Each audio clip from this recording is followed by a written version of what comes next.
Aujourd'hui, le 7 avril 2019, nous recevons au nom de Yad Vashem le témoignage de M. Korngold, Henri Hubert, né en 1936, natif de Paris. Son témoignage sera reçu par Dov Guedi. Monsieur Korngold, voulez-vous nous décrire votre famille, les origines de votre famille et son adoption en France? Mes parents viennent tous les deux de Varsovie. Ils devaient être dans des maisons très voisines parce qu'ils se connaissaient déjà très jeunes. Et dans les photos, les quelques photos de famille qui me restent, il y a des photos de mon père qui figurent avec les frères de ma mère ou des amis à eux communs. Donc ils se connaissaient déjà très jeunes. Les deux pères étaient des personnes qui étaient religieuses. Les deux grands-pères sont barbus. J'ai une photo de mon arrière-grand-père du côté maternel qui est à table en train d'écrire les textes bibliques. Il était Scribe. oui, scribe, en fait, voilà. Donc c'est une famille de religieux. Et du côté de mon père, ils étaient religieux aussi. Du côté de ma mère, c'était des gens un petit peu plus aisés. On le voit sur les photos, ils sont bien habillés, les grands-parents, alors que du côté de mon père, je crois qu'il était ouvrier dans une usine de parapluies. Donc c'était des gens relativement, je dirais pas pauvres, mais presque. Hein. Je sais que mon père me disait que pendant la guerre de 14, dès que le père rentrait, tous les enfants lui couraient après pour savoir s'il avait ramené de la nourriture à la maison. Donc c'était assez difficile. Et La guerre de 14, vous parlez de 14-18, de votre grand-père, du grand-père. Quand le était père de mon père, qui était en Pologne. en Pologne, toujours à Varsovie. Et à 18 ans, mon père et ma mère, ils sont nés en 1910, tous les deux, à quelques mois près. Et en 27-28, ils sont partis tous les deux pour la France. Mon père avait un frère qui était déjà installé à Paris, il était marié, et ma mère avait une sœur qui était à Paris également, qui était mariée. Et ils sont donc venus en France. Mon père est rentré dans une usine chez Marshall, où il faisait des phares de voiture. Il travaillait dans l'usine. Et au bout de quelques temps, je ne sais pas au bout de combien d'années, il s'est mis à travailler avec son frère. Ils étaient tous les deux artisans chapeliers. Ils travaillaient dans le 2e arrondissement, rue Tracy. Ils avaient leur appartement. Mon oncle avait son appartement d'un côté et l'atelier de l'autre côté du palier. Donc ils travaillaient tous les deux dans cet appartement. Et vous-même, quel est le premier souvenir de votre enfance? Mon premier souvenir d'enfance, ça doit être en 39. En 39, quand mon père s'est engagé pour la guerre dans la Légion étrangère, puisque en tant qu'étranger, il ne pouvait être que dans la Légion étrangère. Et je me souviens que je lui donnais la main et qu'il m'avait promené dans la rue. Mais c'est le seul souvenir que j'ai, c'est un petit peu vague, c'est pas un souvenir très, très, très précis. Quelle langue parlait-on à la maison?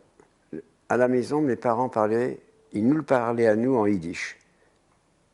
Entre eux, quand ils ne voulaient pas qu'on comprenne, ils parlaient en polonais. Et nous, on leur répondait toujours en français, si bien qu'on n'a pas pris l'habitude tellement de parler en yiddish. On le comprend. Enfin, mon frère aîné et moi, on le comprenait bien, mais on avait un petit peu de mal si on devait faire une conversation, parce qu'on n'avait pas l'habitude de manier la langue, hein, même si on comprenait.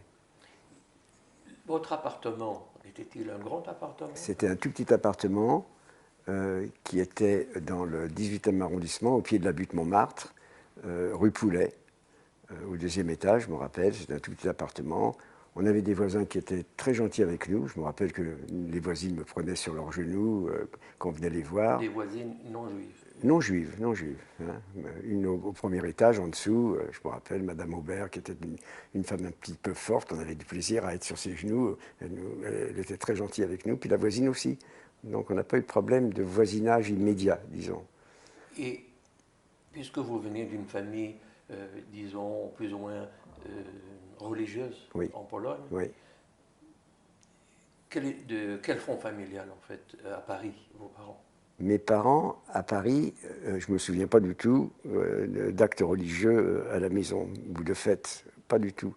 Même les amis de mes parents de la même période, ils n'étaient pas du tout religieux. Ils devaient sûrement connaître tout, mais ils ne pratiquaient pas.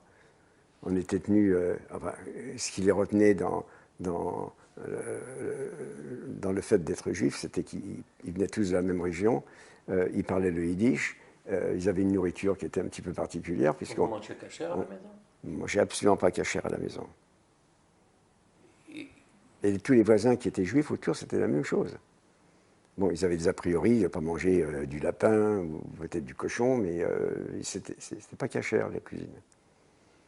Et on lisait le journal à la maison? Votre père lisait le journal? Ils lisaient le journal yiddish, Inzervort, toutes les choses comme ça. Enfin, ouais.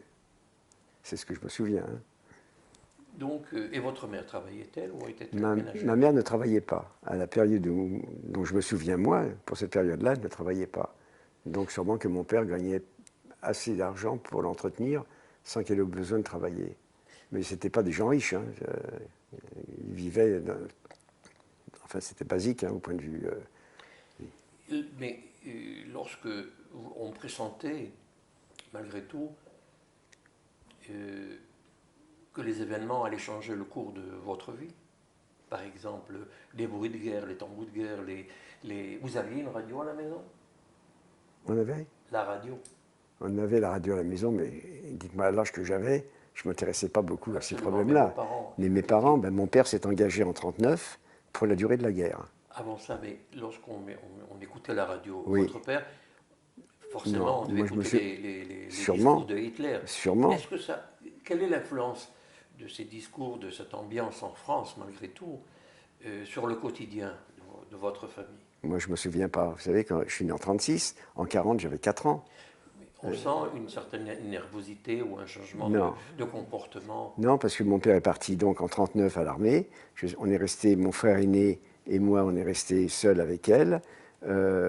Effectivement, en mai 1942, on m'a mis une étoile. Donc, Attendez, mais avant ça, lorsque mais avant, la je n'ai guerre pas de a souvenir. éclaté, il y a eu une drôle de guerre. Oui. Et à ce moment-là, comment vous viviez? Ben, je me souviens simplement qu'on est descendu 2-3 fois à la cave avec ma mère et mon frère. Et puis qu'au bout d'un certain temps, ma mère a dit c'est pas la peine de descendre à la cave, s'il y a une bombe qui tombe, ce sera encore pire. On restait à la maison. Mais c'est arrivé 2-3 fois. Je me souviens qu'il fallait se lever la nuit puis descendre. Enfin, ça m'a pas laissé des souvenirs affreux de peur, si vous voulez. Hein. Donc, mais lorsque il y a l'occupation allemande de Paris, Alors, quand il y a eu comment l'occupation- avez-vous vécu ce laps de temps avant de vous échapper? J'ai pas beaucoup de souvenirs, effectivement, de changements à la maison pour ça. Sauf que je vous dis, je me rappelle que quand ma mère m'a dû me mettre l'étoile, à ce moment-là, les gens que dans la rue, l'épicier, tout ça, quand j'allais les voir, ils disaient oh le pauvre gosse, regardez-moi ça, comment il se promène avec une étoile. Puis à l'école, c'était la même chose. Les deux maîtresses qui faisaient la classe des petits, avec lesquels j'étais, je me rappelle qu'ils m'avaient pris sur leurs genoux, ils m'avaient dit regarde comme il est mignon, comme il a des beaux yeux, puis parce que j'étais un petit peu. Puis pour moi, moi j'en ai pas souffert, si vous voulez, à ce moment-là. Mais lorsque vous aviez sur vous cette étoile, ça vous disait, ça vous faisait quoi? Quel ressentiment, quel sentiment? Je ne me souviens pas d'avoir été gêné du tout à ce moment-là. Pas du tout. Je me prenais quand même pas pour un cow-boy, mais j'étais tout petit hein, quand même, hein, à 5-6 ans. Mais des fois, Non, je ne me souviens pas. Une certaine Non. amertume Non. d'être en apartheid. Je savais qu'après, il a fallu le cacher, parce que ma mère, quand on est parti, quand on a quitté Paris, parce que mon père était dans l'armée, il y avait 3 régiments qui avaient été faits de la Légion étrangère, qui étaient faits constitués d'étrangers. Et la plus grande partie de ces étrangers, c'était des juifs d'Europe centrale. C'était les régiments de marche étrangers. Il y avait 22e, 23e et 24e régiments de marche étrangers, qui ont été bien sûr envoyés en première ligne, hein, avec les Nord-Africains, les Noirs, tout ça. Et mon père a été très gravement blessé sur la Somme. Donc il a été hospitalisé dans cette zone nord de la France, et il est resté 18 mois hospitalisé. On l'a opéré 6 fois, on a voulu lui couper la jambe, il s'est défendu, il l'a gardé. Et quand les Allemands ont occupé la partie nord de la France, ils ont pas voulu garder les prisonniers de guerre qui étaient blessés. Ils ont fait des trains sanitaires et ils ont envoyé tous les blessés de guerre en zone libre. Donc il s'est retrouvé à Lyon.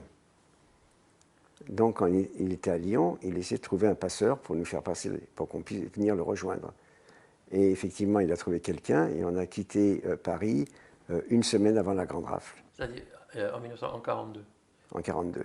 Et je sais qu'il y a eu les scellés sur les portes, donc on a su, quand on est revenu de la guerre, qu'il y avait encore des traces des scellés sur la porte. Ils étaient venus me chercher. Lorsque vous étiez à Lyon, votre père a eu le temps de louer ou de sous-louer un Oui, chambre, on était dans un appartement, rue, si je me souviens bien, c'était rue Brantôme, mais je ne suis pas sûr.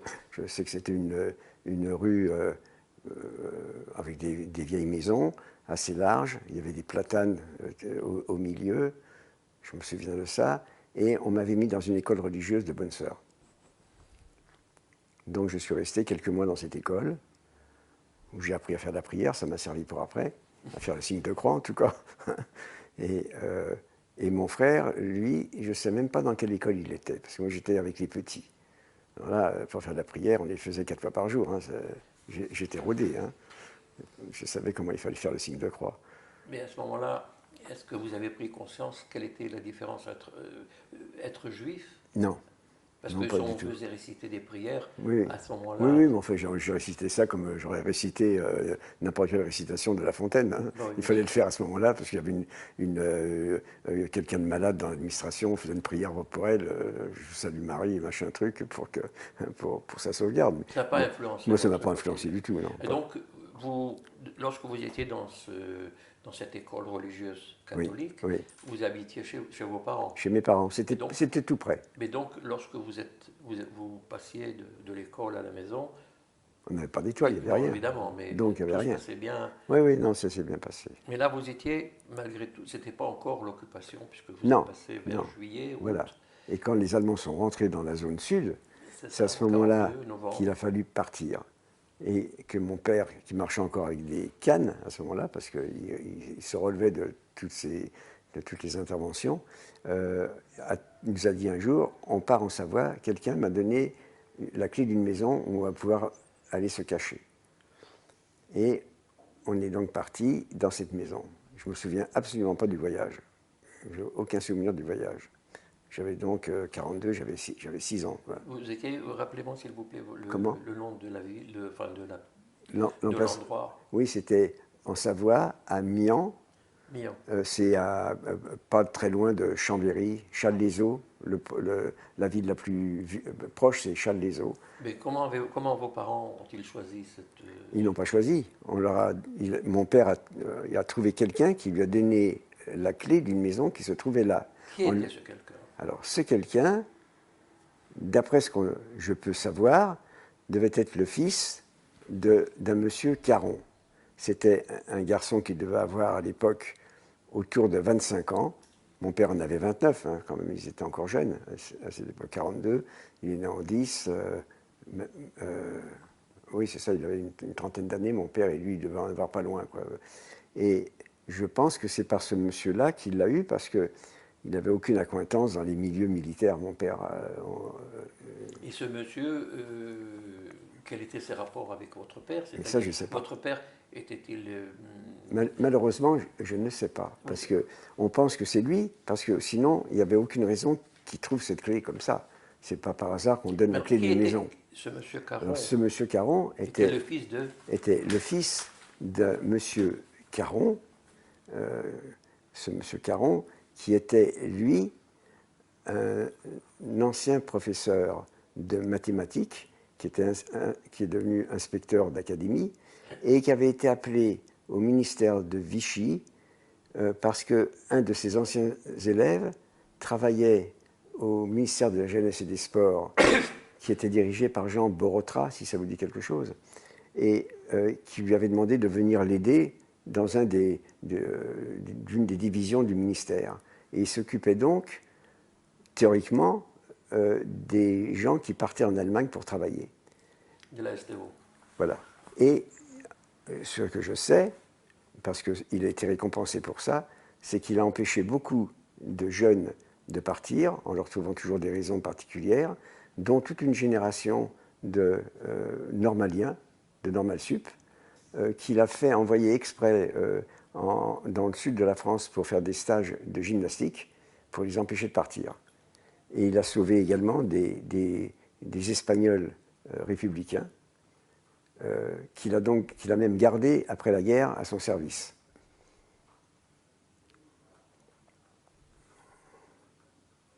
Il est passé en 1945, à la Libération, ce monsieur Caron, qui était au ministère, est passé devant une commission d'épuration, puisqu'ils passaient tous, ces gens-là. Il a été remis tout de suite en fonction, avec, je ne sais plus s'il y avait un problème de salaire qui a été même augmenté, et il a été décoré de la Légion d'honneur en 1952, et en 1960, il a été nommé, il a eu la croix d'officier de la Légion d'honneur. J'imagine que toutes les enquêtes qu'il a eues sur lui ont montré qu'il n'avait rien fait de mal. Au contraire. Parlez-nous de votre séjour en Haute-Savoie. C'est quand même deux bonnes années. Alors, en Savoie, je ne vous parle pas de notre passage de la ligne de démarcation avec ma mère et mon frère, qu'on est partis pour Lyon. Vous pouvez toujours nous raconter. Bon, c'est un peu comme dans le sac de billes, c'était un peu la même chose. Hein. Ma mère,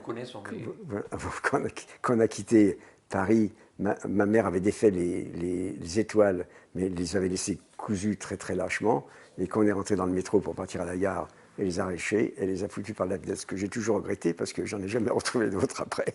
Mais bon, elles sont parties comme ça. On est arrivé après un très très long voyage, parce que le train s'arrêtait partout. On a passé donc la ligne de démarcation, je ne sais pas comment, et on est arrivé le soir dans un endroit, je me souviens, c'était dans une forêt de sapins. Le passeur est passé de l'autre côté, il est monté dans un arbre. Il savait quand les troupes allemandes circulaient, il devait passer toutes les 10 minutes, tous les quarts d'heure.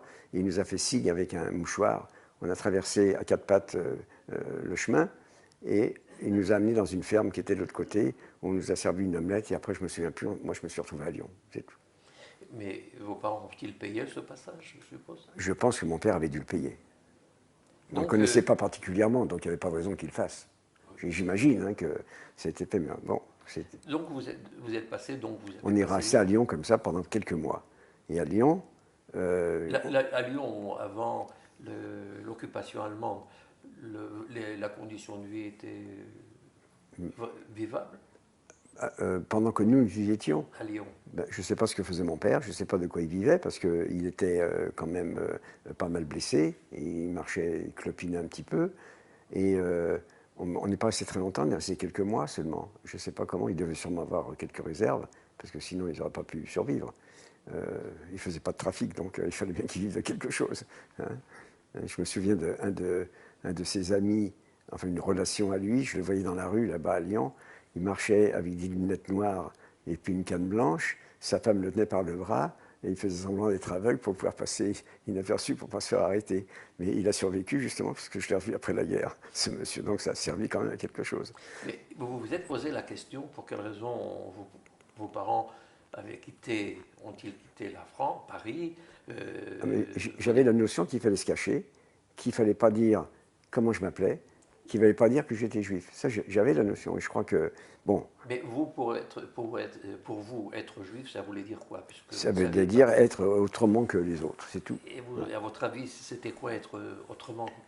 Autrement, dans votre imagination, non, vous voyez comment? Je sais qu'il fallait se cacher, c'est tout.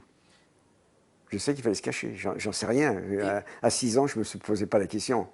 Mais vous vous appelez Henri Hubert. Oui. Pour quelle raison?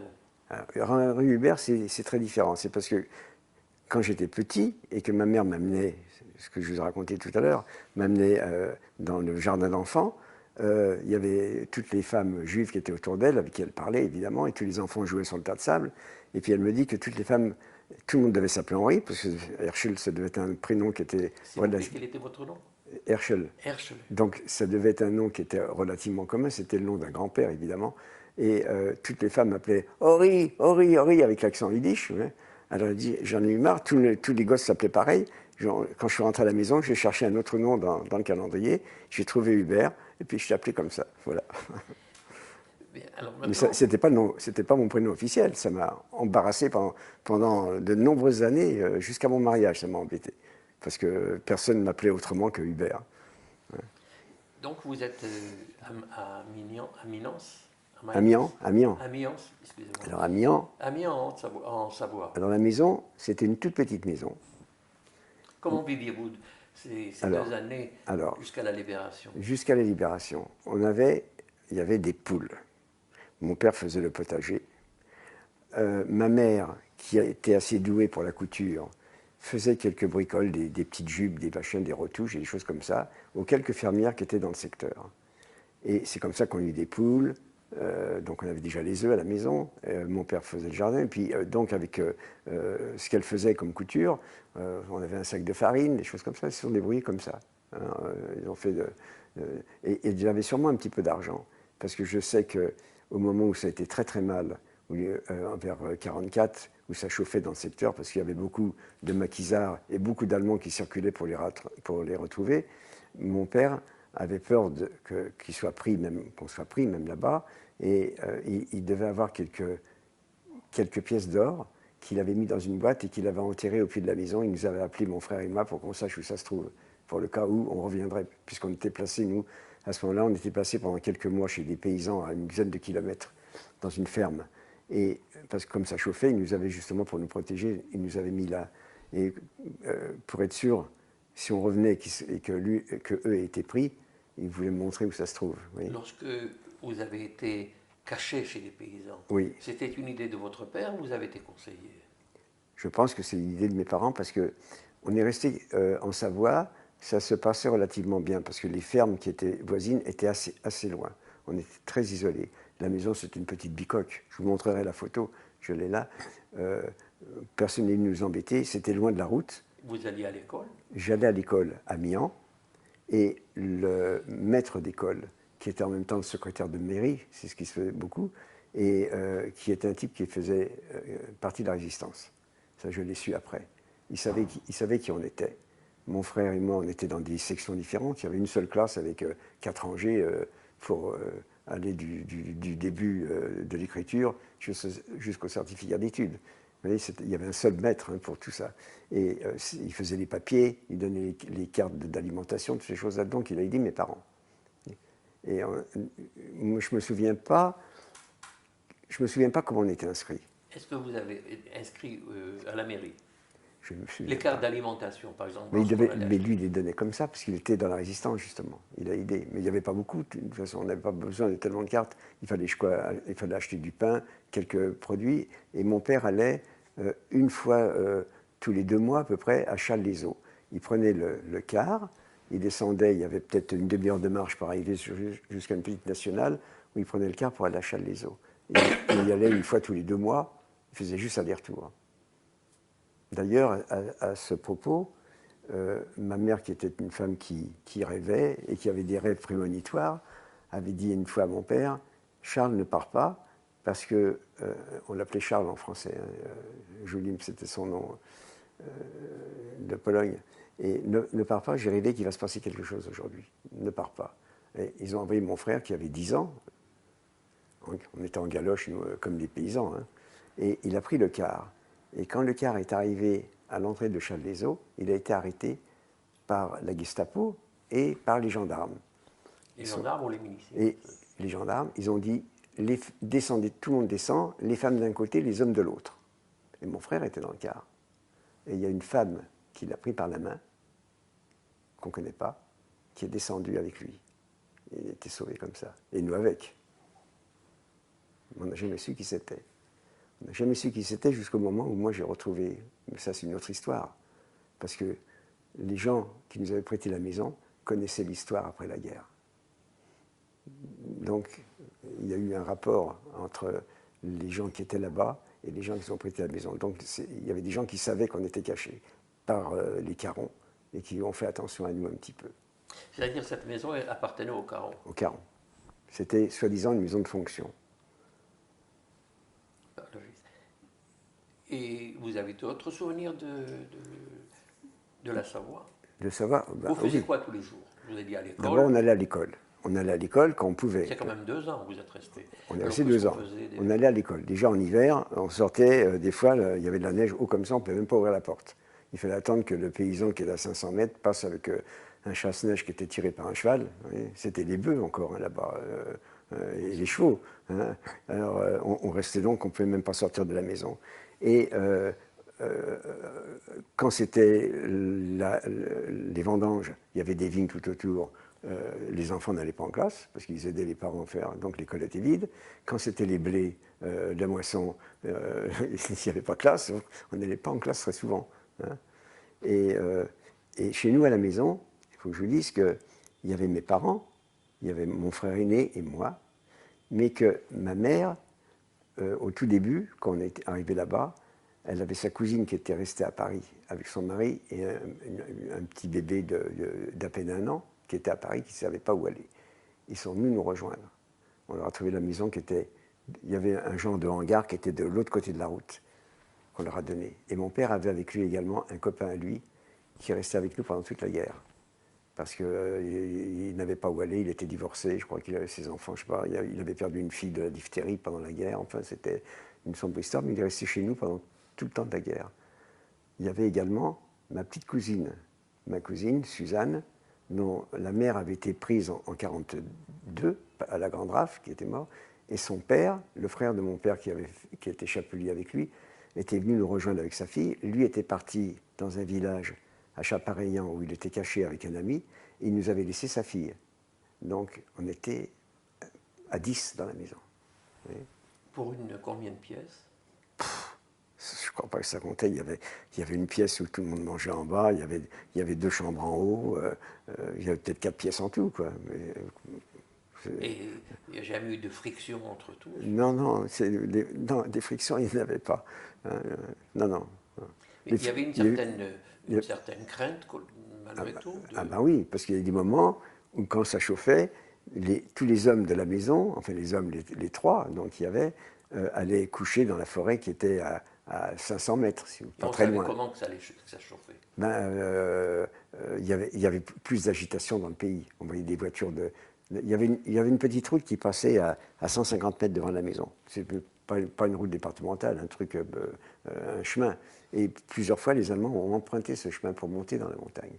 Donc, quand ça s'agitait comme ça, puis des fois, ils se déplaçaient aussi. Vous voyez une voiture avec 4 types qui allaient d'une ferme à l'autre pour chercher la nourriture, des Allemands. Vous voyez. Donc, quand on sentait qu'il y avait un petit peu trop d'agitation, mes parents, enfin, les hommes allaient dormir. Et aller dormir. Enfin, ils ont toujours cru que c'était les hommes qui étaient en danger, alors que c'était pas vrai. Hein. Parce qu'en 1942, quand ma tante a été arrêtée, mon oncle, le chapelier, est parti dormir de l'autre côté dans l'atelier avec sa fille, parce qu'on pensait qu'ils avaient été prévenus qu'il se passait quelque chose. Et le lendemain matin, les flics sont arrivés, ils ont tapé, ils ont demandé monsieur et madame Korngold, elle a dit non, je suis toute seule, et dit faites votre valise et vous venez. Là, c'était la première arrestation. Et donc, pendant tout ce temps, vous avez quand même réussi à lire, à écrire? Non, je ne savais pratiquement pas écrire. Il n'y avait pas de classe, il n'y avait pas rien. C'est mes parents, ils ne s'occupaient pas de ça pour moi.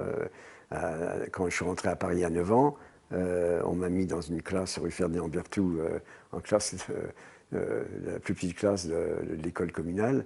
Et, je me souviens, la maîtresse m'a lu un texte, elle m'a fait faire la dictée pour voir comment je m'en sortais. Il y avait 4 lignes et il y avait 40 fautes. Alors, bon, j'ai appris après. Hein. Comment avez-vous appris la libération de votre secteur? Je vais vous dire qu'en Savoie, à la fin, vers les 44, quand ça commençait, avant même le débarquement, on voyait dans le ciel, je me rappelle, des nuées d'avions qui passaient, ils devaient venir du sud, vous savez, et remontaient vers le nord, des forteresses volantes, vous voyez. Mais c'était comme des étoiles, ça passait, c'était formidable. On disait, ça y est, ça bougeait, on sentait que ça bougeait. Et puis on écoutait la radio. Enfin, pas moi, mais le copain de mon père, le cousin, ils étaient toujours avec la radio à la main. On finissait par entendre des choses quand même. Il y avait Radio Londres, on arrivait à l'entendre un petit peu. Vous faisiez quoi de vos journées lorsque vous n'étiez pas occupé? Est-ce que vous arriviez, vous ne saviez ni lire? Nous, les enfants, oui. on gardait les poules, parce qu'il y avait des éperviers qui passaient en permanence. Dès qu'on n'était pas là, ils plongeaient, ils venaient prendre une poule. Mon père, il était fou. Les poules, c'était quand même important. Là. On avait de la viande, on avait des œufs avec ça. Vous voyez. Mon père s'occupait un petit peu du jardinage. Il s'occupait comme il pouvait, que vous voulez qu'il fasse. Donc vous étiez en fait... On attendait, en fait. On était en attente. Et les relations avec votre entourage, Il n'y avait pas beaucoup, je vous dis, il y avait une ferme pas très loin. C'était un couple de gens enfin, relativement âgés, enfin pour moi toujours, hein, parce que quand on est enfant, on a l'impression que les gens sont tous vieux, hein, et qui étaient très gentils avec nous. On les suivait beaucoup avec mon frère. On allait, quand ils allaient récolter le miel, on était avec eux, on les aidait à la ferme, et puis quand ils retournaient les patates, on les aidait à les ramasser, ils nous donnaient un sac qu'on ramenait à la maison. Oui, c'était des gentils rapports, il n'y avait pas de problème, ça je ne peux pas dire. Et pourtant, le type, il était, je crois, président de la Société des anciens combattants pétinistes, un truc comme ça. Mais il savait avec le nom. Il ne devait pas savoir. Non, pour eux, d'un juif, c'était un martien. Ils ne savaient même pas ce que. Ils n'en avaient jamais vu de leur vie, vous savez. Ils devaient penser qu'on avait des cornes sur la tête, un truc. Ils savaient pas. On était des réfugiés parisiens. Voilà. Même avec le nom que vous portiez. Je crois pas qu'ils ne devaient pas savoir. Ils ne savaient pas. Vous savez, beaucoup de gens qui ne savaient pas hein, faire la différence. C'était à votre grand soulagement. Comment? C'était à votre grand soulagement. Qui ne savaient pas. Mais il valait peut-être mieux. Oui, c'est ça. Hein, enfin, peut-être qu'ils n'ont rien fait, je ne peux pas les accuser. Non, mais est-ce que vous vous présentiez, on vous demandait comment tu t'appelles Eh ben, si je donnais mon nom, ils ne savaient pas ce que c'était. Alors ça n'était pas. Je m'appelais Hubert. Non, d'abord c'était Korngold, c'est peut-être moins marqué. Puis Rosenberg, il y avait un grand nazi qui s'appelait Rosenberg, j'aurais pu être son descendant. Hein. Oh, oui. Korngold, c'était pire. Oh, oui, c'est pire Korngold que Rosenberg. Hein. Non, on n'a pas. On n'a pas eu. Non. Et puis Julie. Et à la fin, quand ma mère a été enceinte, elle attendait mon jeune frère, qui est né lui en avril 1944. Mes parents nous ont placés dans une ferme qui était à 10 km. On était chez les paysans, alors c'était des vrais paysans du coin. Ils avaient une ferme. Et là, on gardait les vaches, on les aidait. J'avais quoi? J'avais 8 ans et demi, 9 ans. Mon frère en avait 11, 12. Donc déjà, on rendait service. Mais ils nous regardaient gentiment, parce que je me rappelle qu'ils faisaient leur propre pain. On n'avait pas mangé de pain blanc depuis des années.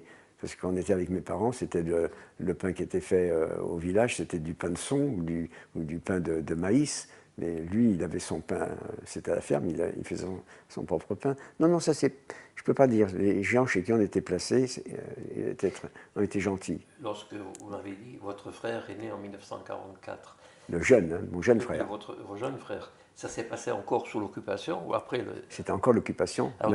Ma mère l'a couché à la maison. À la maison, toute seule. Seule, sans aide de personne. Sans aide de personne. Le lendemain, il y a l'infirmière qui était à 500 mètres qui est venue pour couper le cordon. Il est resté dans le lit à attendre.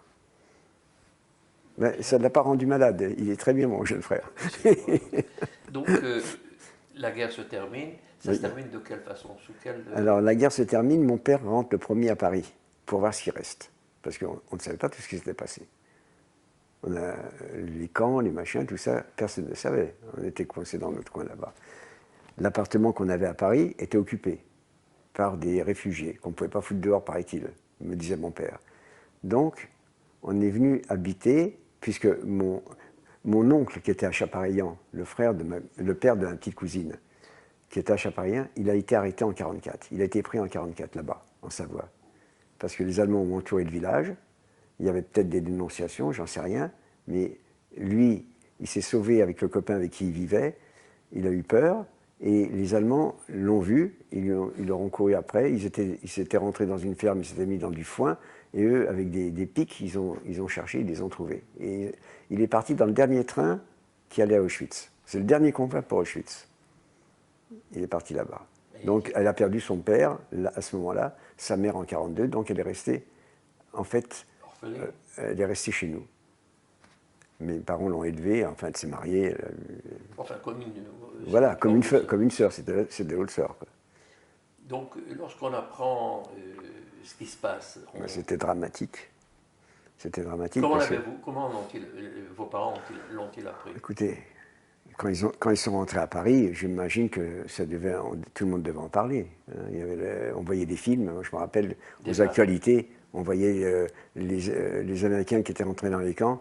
J'ai gardé l'image des déportés avec les types qui en face avec du DDT qui désespèrent du DDT, et puis les habits qui tombent, ils étaient à poil. On les passait au DDT, ça m'a marqué parce que je n'avais jamais vu des gens à poil comme ça, moi, aux actualités. Et on a vu ce qui s'est passé. Et puis j'allais dans un patronage. Dans le patronage, il y avait toujours je me rappelle, il y avait des petites scènes, des scénettes théâtrales, et il y a des déportés qui sont venus, qui chantaient la chanson qu'ils chantaient aux terres des détresses. Voilà, tout ça, ça nous a marqué quand même. Vous vous souvenez de cette chanson? Bien sûr. Vous voulez la citer? Je crois pas. Pour la chanter ou vous vous souvenez plus des Ça, paroles? non, ça me trouble. Malgré tout. Parce que Ne me forcez pas. bien. Là, j'arrive à parler normalement, mais Ça vous fait quelque chose? beaucoup.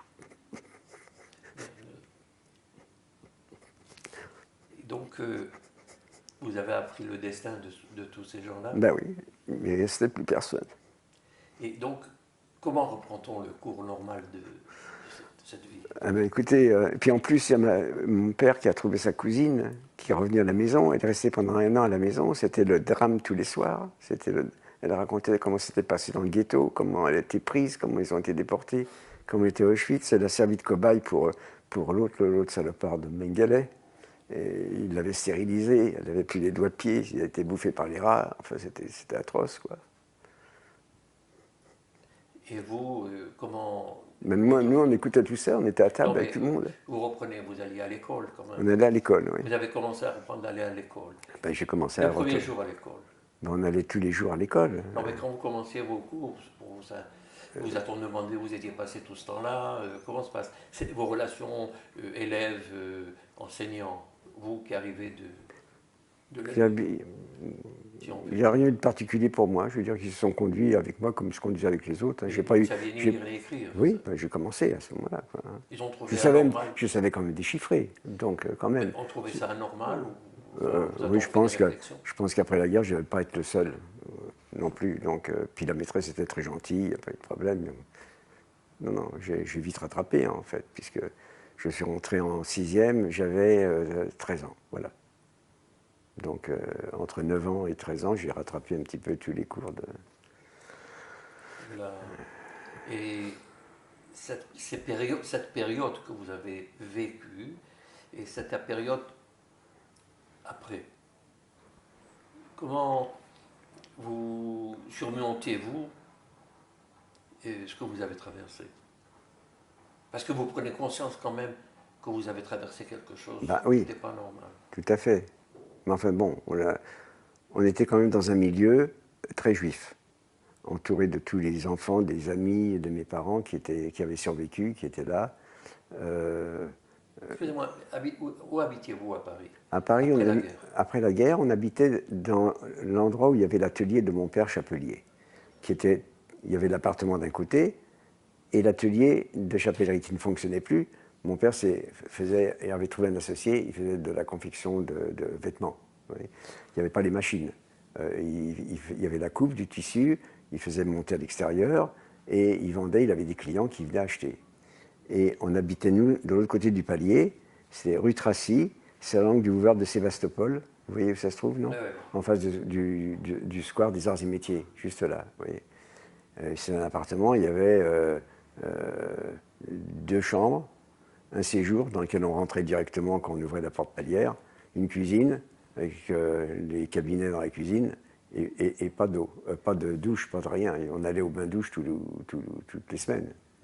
Maintenant, vous savez, dans notre conversation de rencontre, oui. Vous avez élevé l'histoire de votre cousine, de votre tante. Oui. Ou la cousine de votre père. Oui, la cousine de mon père, oui. Que s'est-il passé? Elle était en Suède. Après, elle était libérée par les Russes. Auschwitz a été libéré par les Russes. Ils ont envoyé toutes les femmes qui étaient en très mauvais état, j'imagine, en Suède. La Suède les a reçues, les a requinquées, en attendant qu'elles trouvent quoi faire après. Et mon père, de son côté, cherchait comme un fou s'il y avait des rescapés de sa famille. Donc, il avait fait un saut en Pologne où il ne restait plus rien, c'était tout détruit, même le cimetière, il n'a rien trouvé au cimetière. Et quand il a trouvé cette cousine, il l'a donc fait rapatrier tout de suite. Et elle, de son côté, on l'a trouvée à Yad Vashem d'ailleurs, elle avait rempli un papier. Et dans ce papier, elle avait marqué le nom de mon père. Donc ça corroborait bien. Donc elle est venue nous rejoindre.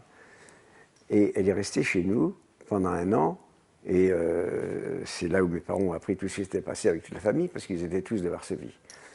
Et il restait personne, il restait qu'elle. Sauf que ma mère, le frère de mon père était mort.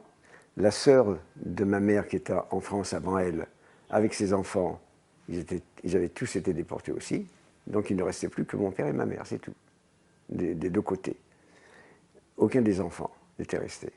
Il restait simplement du côté de ma mère, cet oncle qui vivait depuis les années 20 en Amérique et qui était divorcé, qui avait 4 enfants et qui était divorcé. C'est lui qui est venu au bout de quelques mois voir ma mère et qui a ramené en Amérique cette cousine.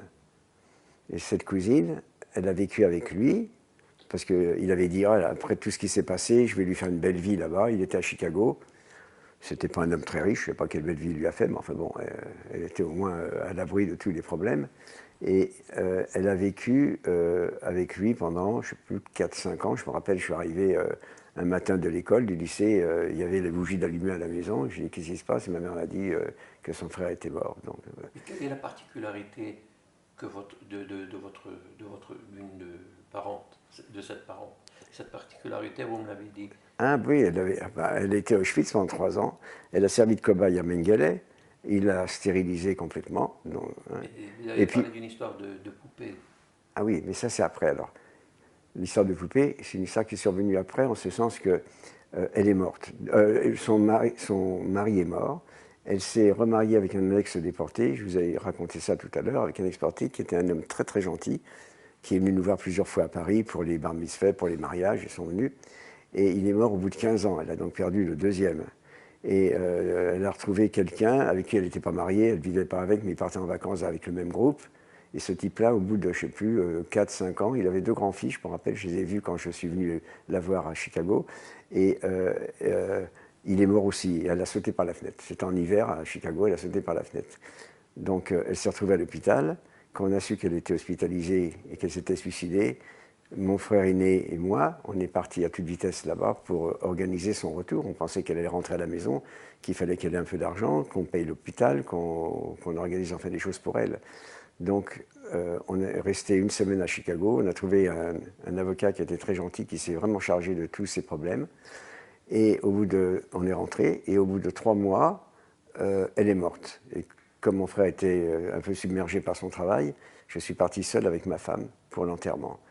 Et quand l'enterrement a eu lieu, l'avocat nous a amenés chez elle pour voir s'il y avait des documents qui pouvaient nous intéresser. Elle n'avait rien laissé. Le peu d'argent qu'elle avait, elle l'avait donné pour des associations d'enfance là-bas. Donc elle a bien fait. Et on a trouvé donc une poupée qui était chez elle, qui avait été faite dans des tissus qui ressemblaient aux tissus que portaient les déportés, rayés blanc et bleu. Mais comment l'a-t-elle Elle était faite à la main. C'était elle. Elle qui l'avait faite, oui, elle l'avait à la maison, avec le numéro, avec le signe pour les juifs, tout. On a pris cette poupée, on l'a ramenée.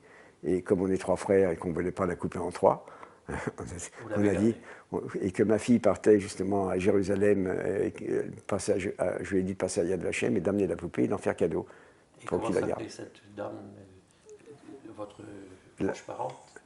Elle s'appelait Roma Vigodna.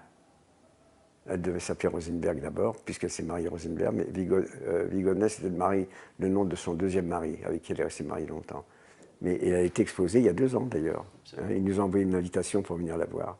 C'est Mme Shore. Comment? C'est Mme Shore avec qui je suis en relation quand il y a des problèmes. Elle est très gentille, cette femme. Elle s'est beaucoup occupée de nous recevoir. Très très gentille. Vous ne la connaissez pas, non? Pas encore. Non. Vous la saluerez de ma part.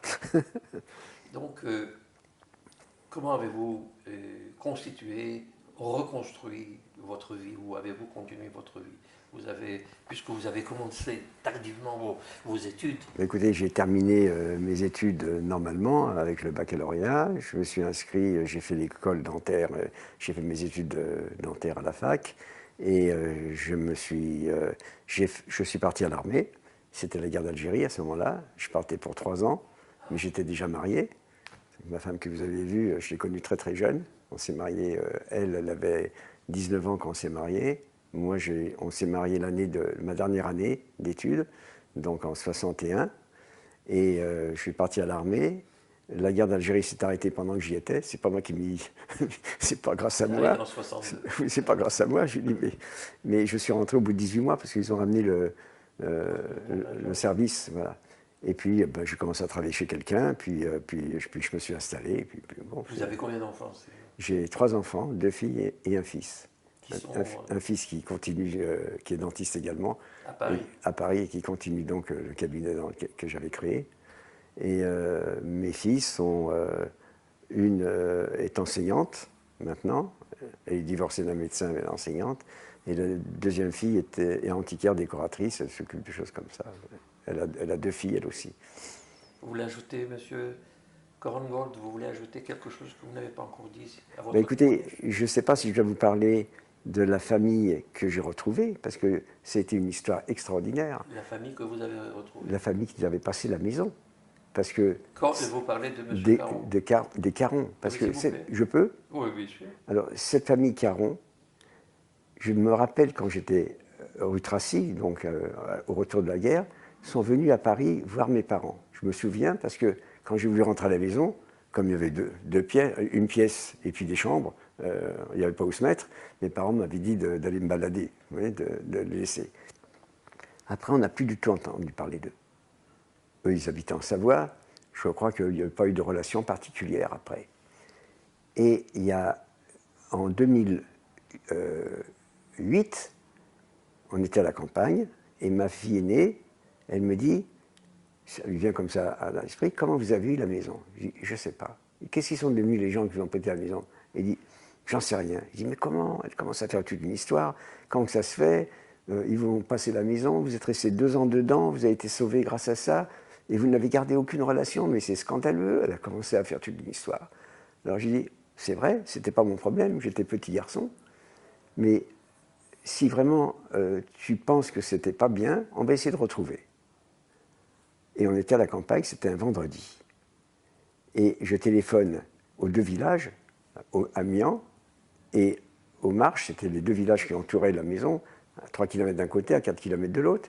Et ils m'ont répondu que depuis 1951, la maison avait été vendue à des gens du village, qu'elle était passée de main en main, mais que des gens qui l'avaient eue à l'époque, ils n'avaient aucune nouvelle, aucun moyen de retrouver quoi que ce soit. Ils m'ont dit de téléphoner pas à Grenoble, à Chambéry, aux archives, pour demander si eux pouvaient avoir au cadastre. Ils m'ont donné le numéro du cadastre, ils m'ont dit demandez-leur s'ils savent. Au cadastre, ils ont été très gentils aussi, ils m'ont dit écoutez, vous connaissez que le nom et la profession, on ne peut rien retrouver. Si vous avez d'autres renseignements, revenez vers nous, on cherchera. J'ai dit à ma fille, impossible. Elle était avec nous. Ça, je peux vous raconter? Et j'avais 2 ans avant 2008, une femme qui vient me voir, une femme âgée, à l'époque elle me semblait très âgée, hein, elle avait au moins 80 ans, mais bien tenue, bourgeoise tout à fait bien, qui vient me voir, elle me l'a envoyée par un médecin, et elle me dit, je viens de la part du docteur Intel, et je voudrais savoir si vous pouvez vous occuper de moi, parce que je viens 3 fois par an voir ma fille qui est installée à Paris, et j'aurais voulu que vous vous occupiez de moi. Alors je dis, mais vous venez d'où? Elle me dit, je viens de Chambéry. Alors je dis, ah, vous venez de Chambéry? Alors elle me dit, ah bon, pourquoi? Vous connaissez? Comme elle a vu mon air étonné. Elle me dit, non, je ne connais pas Chambéry particulièrement, mais j'étais caché dans le secteur pendant la guerre. Oui, je ne me cachais pas de le dire. Alors elle me dit, de toute façon, avec mon nom, je n'avais pas à me cacher. C'est ça, c'était l'avantage. Je n'ai jamais eu à m'en cacher. Et elle me dit, mais je lui dis, vous étiez à Chambéry? Elle me dit oui. Elle me dit, où est-ce que vous étiez? Je dis, à Mian. Elle dit, ah, c'est drôle. Mes parents avaient une maison de campagne à Mian. Ils venaient de Chambéry, à Mian, parce qu'ils avaient une maison dans le secteur. Alors je lui dis, ils l'ont toujours? Elle dit, non, non, ils l'ont vendu juste après la guerre, ils s'en sont débarrassés. Quand ma fille, cette femme, je l'ai revue effectivement régulièrement. Et une fois, elle vient prendre un rendez-vous avant 2008, elle prend le rendez-vous pour son rendez-vous suivant, elle regarde mon carnet de rendez-vous et elle voit un nom, qui était la personne qui était juste après elle ce jour-là. Elle me dit, ah, vous soignez les Touchard? Alors je dis, oui, pourquoi? Ah, je dis, mais c'est des grands amis à nous, on les a mariés dans notre château. Leur mariage a eu lieu dans notre château en Savoie. Alors elle me dit, c'est bien Georges-Éric Touchard? Il dit, oui, il y a sa femme qui est là. Elle va dans le salon d'attente, ils s'embrassent, comment que ça se fait? Tu es là? Oui, mon médecin m'a envoyé là. Oh, dis-moi, je suis avec le docteur Corniol déjà, ça fait 20 ans qu'il nous soigne. Ouais, comme ça reste comme ça. Et quand j'ai fait l'enquête auprès des deux mairies qui m'ont dit, on ne trouve rien, je me suis dit en rentrant, vous êtes là, il faut regarder là, je me suis dit en rentrant quand même, en Savoie à l'époque, ils parlaient patois les gens. Ils parlaient français, ils ne parlaient patois entre eux. Le français, c'était la deuxième langue.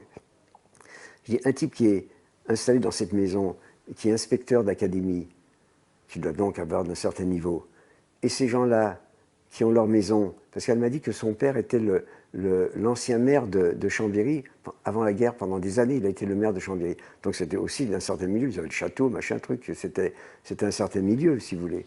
Je dis, peut-être qu'ils se connaissaient. Alors, j'arrive le lundi matin au cabinet, je dis à l'assistante, sortez-moi le dossier de Madame Chiron, celle qui habitait à Chambéry. Je l'appelle, elle me dit, oh, docteur, qu'est-ce qui se passe? Alors je dis, écoutez, je voudrais vous poser une question. Elle me dit, oui, dites-moi. Elle me dit, vous aviez une maison à Mian? Elle me dit, oui, docteur, mais je vous ai dit qu'on l'a vendue. C'est pas ça qui m'intéresse. Est-ce que vos parents ou vous avez connu une famille Caron? Et Caron? Elle me dit, oui, c'était des amis de mes parents. Alors je lui dis, qu'est-ce qu'il faisait, ce monsieur Caron? Il me dit, il était inspecteur d'académie. Alors je lui dis, est-ce qu'il avait une maison entre Mian et les Marches, les deux villages? Il me dit, oui, il avait une petite maison de fonction. Alors je lui dis, qu'est-ce qu'il a fait pendant la guerre? C'est elle qui m'a dit, ben, il était inspecteur. Je recommence toute l'histoire. Alors je lui dis, est-ce qu'ils ont les enfants qui sont devenus? Il me dit, mais il y a un fils qui est mort de la tuberculose pendant la guerre, le deuxième fils qui était dans l'armée, il est mort il y a 2 ans. Et la fille qui restait, elle travaillait à la Croix-Rouge et elle est morte il y a 1 an et demi, il ne restait plus d'enfants. Alors je dis, mince alors, j'ai plus personne. Il dit, est-ce qu'il y a des descendants? Elle dit, mais docteur, Madame Touchard que j'ai vue chez vous, c'est la petite fille? Vous vous rendez compte? 60 ans après, le truc, et j'ai soigné depuis plus de 20 ans. Alors je téléphone tout de suite, je fais sortir le dossier de Monsieur Touchard, pour être sûr quand même. Hein. Je fais sortir, il est le conseiller spécial de l'Archer, vous savez, le président du Sénat. Alors, avant que je l'aie déjà au téléphone, une secrétaire, 2 secrétaires, 3 secrétaires, bon, il arrive au téléphone, je dis, Monsieur Touchard, il me dit, oui, qu'est-ce qui se passe, docteur? Je dis, est-ce que je peux vous poser une question personnelle? Alors, je sens un petit hic, et puis il me dit, oui, si je peux vous répondre, pourquoi pas? Alors, je dis, est-ce que vous avez dans votre famille un Caron? Il me dit, Caron? Il me dit, oui. C'est mon grand-père maternel. C'est pour ça qu'il n'avait pas le même nom. Alors je lui dis, qu'est-ce qu'il a fait pendant la guerre? Alors il me dit, ah docteur, il n'a rien fait de mal pendant la guerre, il a sauvé des gens, au contraire, il était au ministère de l'Éducation, de la Jeunesse et des Sports à Vichy. Et il me dit, et je peux vous en parler d'autant plus que mon père Touchard, monsieur Touchard, a été un grand résistant, son propre père à lui, et il a été dans le premier gouvernement de Gaulle à la Libération. Alors, je peux vous dire que si je ne vais pas me cacher de ce qui a été fait dans la famille. Je lui dis, mais ce monsieur Caron, qui s'il est devenu? Elle me dit, il me raconte toute l'histoire. Je dis, est-ce qu'il avait une maison entre ces 2 villages? Il me dit, oui, parce que moi-même, j'ai été dans cette maison, c'était son grand-père. Donc, en 51, juste avant qu'il vende la maison, j'ai été dans cette maison. Il me l'a décrit, c'était bien ça, donc c'était sûr qu'il n'y avait pas de problème. Alors, et puis à ce moment-là, il a dû réfléchir, il me dit, mais docteur, pourquoi vous me posez toutes ces questions? Il n'avait pas réagi sur le coup. Je suis rentré dans sa famille, et il ne comprenait pas pourquoi. Alors je dis, parce qu'il a caché peut-être des Espagnols, mais moi j'ai vécu 2 ans dans cette maison. Et il me dit, ça alors, je ne savais pas qu'il avait caché des Juifs. Je lui dis, il me dit, c'est formidable. Il dit, ça c'est extraordinaire, ça le libérait complètement, parce que Il avait d'une part, de son côté paternel, c'était une grande résistance. Il y avait des résistants, je les ai connus puisqu'il nous a présenté après des amis et ils ont tous été très anti-nazis. Et de l'autre côté, son grand-père, il y avait quand même un petit quelque chose. Il avait quand même été à Vichy, même s'il avait été blanchi, remis en fonction, décoré de la Légion d'honneur. Mais alors là, c'était formidable. Mais c'est devenu comme de la famille. Je les ai vus il y a 15 jours. Monsieur Korngold, je vous remercie de votre témoignage. C'était intéressant ou pas? Mais c'est une histoire fantastique. Ouais, parce que les deux familles se sont... Qui est tout à votre honneur. On s'est retrouvés 60 ans après, vous vous rendez compte? Plus maintenant, ça fait 70 ans maintenant. Alors, je vous remercie de votre témoignage. Je vous en prie. Maintenant, nous allons photographier les photos. Et je suis content que ce témoignage reste à Yad Vashem. Voilà. Hein? Merci beaucoup. C'est moi qui vous remercie. Voilà. Merci de l'honneur que vous nous avez fait. Vacances dans les Pyrénées, 1942, avec Avraimele Kosman, ma maman, Georges sur la gauche et moi sur la droite. Mon père, Charles Korngold, dans la Légion étrangère, le 22e régiment de marche étranger, 1939. Mon arrière-grand-père, Rosenberg, en train d'écrire des textes bibliques à Varsovie en 1920 et des poussières. Mon père, Schlamet Korngold, debout, complètement à droite. 1920, 1930. En quelle année? Celui est à Varsovie, juste avant leur départ sur Paris, donc il est né en 10, plus 10, en 28 à peu près, 1928. Mon père, Charles, et ses deux sœurs, Paula, l'autre je ne me souviens plus, en 1928, juste avant son départ pour Paris, à Varsovie. Elles ont disparu évidemment, plus rien n'est resté. Mon père et ma mère, mariage en janvier 1933 à Paris. La maison de Savoie où nous étions cachés pendant la guerre, avec ma cousine Suzanne qui était chez nous pendant toute la guerre également. Il était comme notre sœur puisque ses parents ont été déportés. Mieux. La maison où nous étions cachés pendant la guerre, avec ma maman qui tient mon petit frère Michel qui est né 3 mois avant, moi derrière et Georges debout, ça doit être en juin 1944. Alors sur cette photo, on voit Roma qui est le 3e personnage en partant de la gauche, chez qui nous avons trouvé la poupée à Chicago quand elle est morte et que nous avons ramenée à Yad Vashem. Les deux familles au complète qui étaient cachées dans la maison, avec sur la gauche ma cousine en grand Suzanne, dont les parents étaient déportés, et de l'autre côté les cousins de maman avec leur petite fille Francine, et au milieu le cousin de ma mère qui est venu nous voir en 1947, qui habitait à Bnei Brak en Palestine. Monsieur Korngold, je vous remercie. Je vous en prie.